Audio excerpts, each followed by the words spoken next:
Diamond City's surroundings are packed with interesting unmarked locations and points of interest.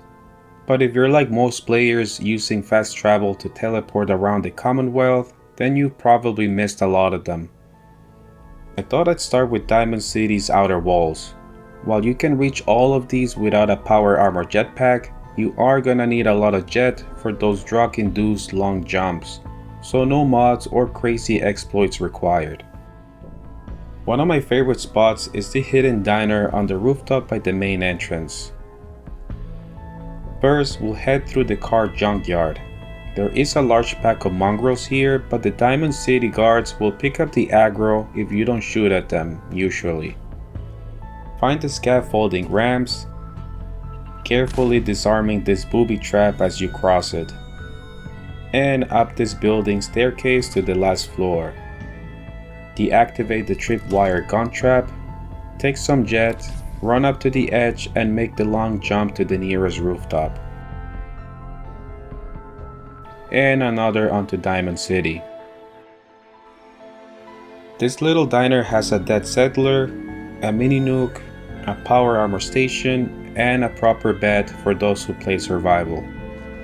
This is a nice little spot for a settlement build if you have the Place Anywhere mod or are on PC and have console commands to spawn a workshop like I just did. I made a whole video on this topic if you guys want to check it out in the description.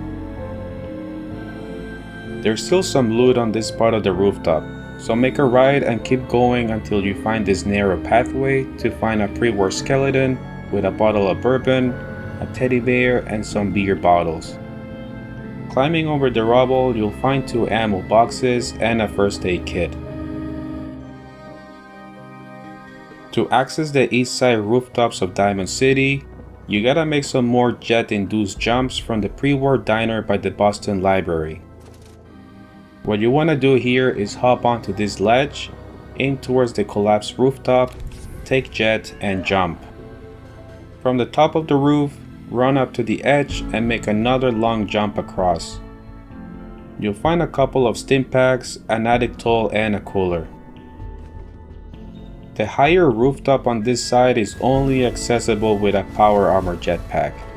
There isn't much there anyway, other than a large toolbox. Carefully jump down here to find the living quarters of a Diamond City guard. He's got a suitcase, a tool case, an armored workbench, and some random junk. On the northwest corner of the city's outer walls, there is a pre-war concession stand with nothing but maybe some caps in the cash registers.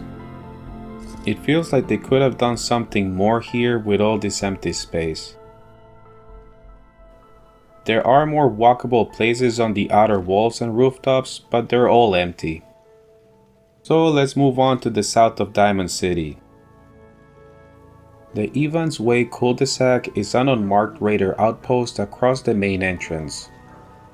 You can access it if you have high enough lockpicking skills, or going around it and jumping over this side of the fence works too. The area is heavily secure with turrets and a bunch of raiders. The raider on the top floor will have the Evans Way cul-de-sac keys, which opens all the locked doors. Once you kill all the raiders, the second floor has a steamer trunk and a tool case with some loot. And in case you skipped the first chapter, the car junkyard nearby has a high-level mongrel pack. Guards usually pick up the aggro, so it's not that bad.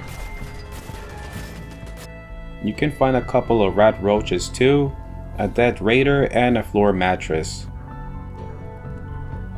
Inside this red trailer, you can also find a hidden duffel bag.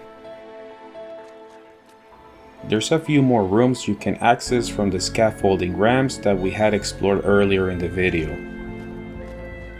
To the right, you'll find a couple of pre-war skeletons with some Rad-X bottles, and the room below has some bones, a teddy bear, and a dirty water container. If you make a left on the scaffolding and into this building again, You can jump down from this collapsed wall to find a raider corpse and a duffel bag. The floor above it has an explosives box behind a booby trap door. And the last floor has a tripwire gun trap with some shotgun ammo. This is the only high-rise building where we can access the rooftops of Diamond City. From the car junkyard, you can also access an unmarked Red Rocket gas station. It's got a power armor, weapon, and armor workbench with quite a few valuable junk items all around. Grab this cooler by the picnic table as you head back to the car junkyard. Across this red trailer, you'll find the hidden living quarters of another Diamond City guard.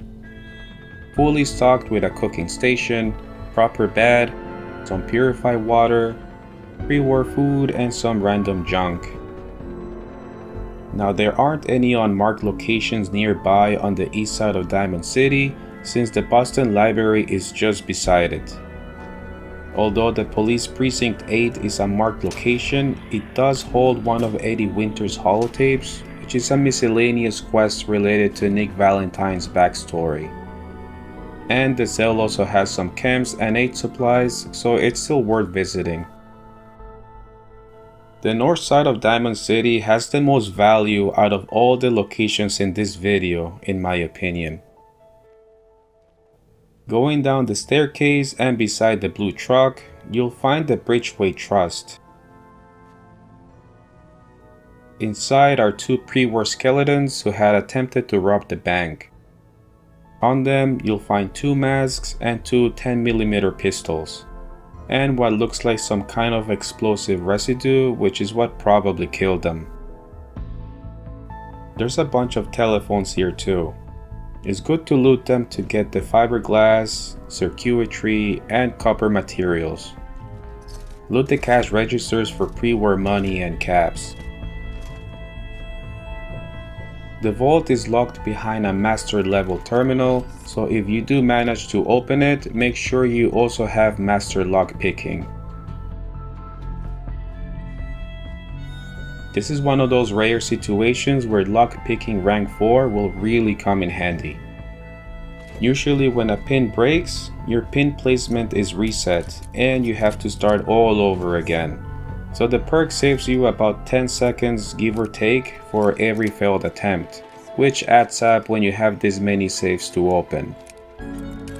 In the end, you'll be rewarded with a ton of pre-war money, gold bars, and random valuables from the saves, worth thousands of caps.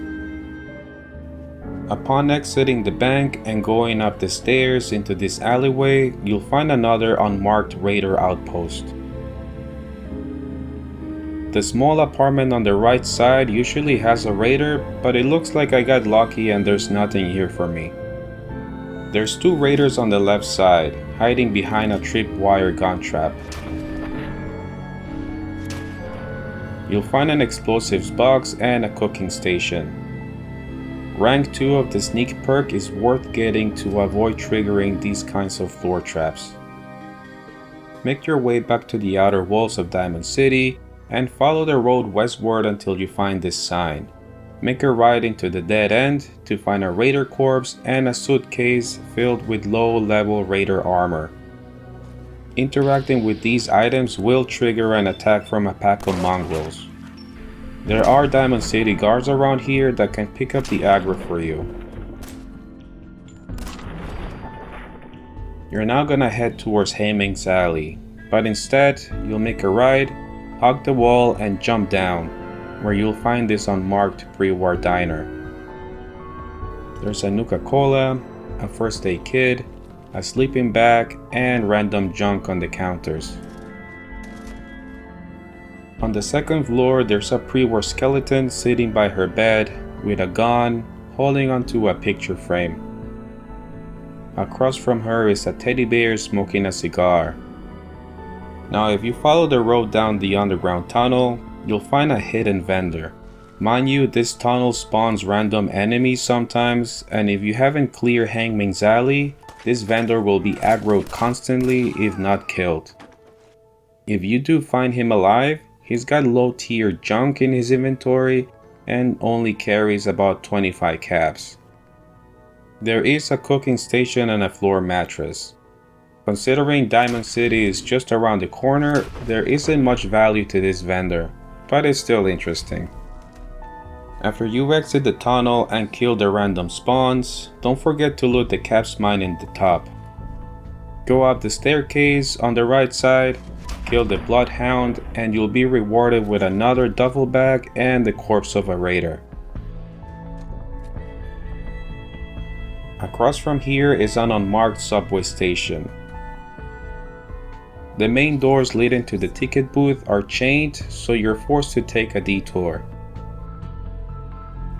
The only enemies here are a couple of butterflies, so nothing overly difficult. You'll find several suitcases with an assortment of clothing, a Voltec lunchbox, and what I assume is the corpse of the raider that lived here. Going towards the ticket booth, you'll find a cooking station, some sleeping bags, and a rat roach hiding behind this door. There's quite a bit of valuable junk here that can come in handy on an early survival character that's just arriving in the area. I did a whole guide on optimizing Hangman's Alley as your main base, if you guys want to check it out in the description too. Now we'll move on to the west side of Diamond City. I'd say most players are familiar with this super mutant outpost, since there's a whole fight scene between Diamond City guards and the super mutants when you first walk by. I thought I'd include this one anyway in case you guys never explore what's inside of it. There's usually a dead Diamond City guard after the fight, so you can loot a full set of their uniform. And don't forget to loot the meat bags. You can get really lucky sometimes, finding cabs and high value meats inside of them. Up the staircase you can find an ammo box near a pre-war soldier, and on the rooftop you can find a steamer trunk. Across you'll find a deli mart with a few pieces of pre-war junk. You can also grab a hidden chem box on this collapsed wall. And then head towards this dead end where you'll find another super mutant outpost, located on an unmarked diner that leads to a hidden apartment complex. After killing the super mutants and looting some more meat bags, go inside the apartments. On the first floor you'll find a dead settler, some more meat bags, and a rare toy display behind this door. The mini stroller can't be looted unfortunately, but the mini alien and the toy rattle maintain its size even after looting. So if you're into collecting rare and unique items, you can add these to your list.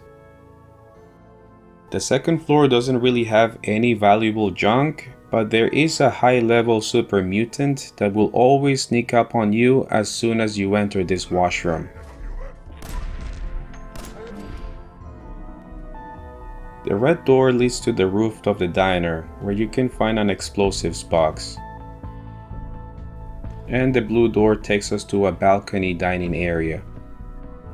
Across from it, you can spot another explosives box behind a wire fence. But you can just go around it in order to loot it. Heading back towards the diner again and up the stairs, you can find a little shack with a cooking station, a floor mattress, a bottle cap mine, and a teddy bear. Following this alleyway will lead to the Fenn Street sewer and the Parkview Apartments complex, which are marked locations, so I won't be getting into those. I do recommend checking them anyway if you still haven't. I didn't want to get too far off Diamond City and just kept it to the locations and points of interest nearby. So that about does it for this video. If you want to see more content like this, don't forget to subscribe, leave a like, and let me know what you guys think in the comments. Thanks for watching, see you all on the next one.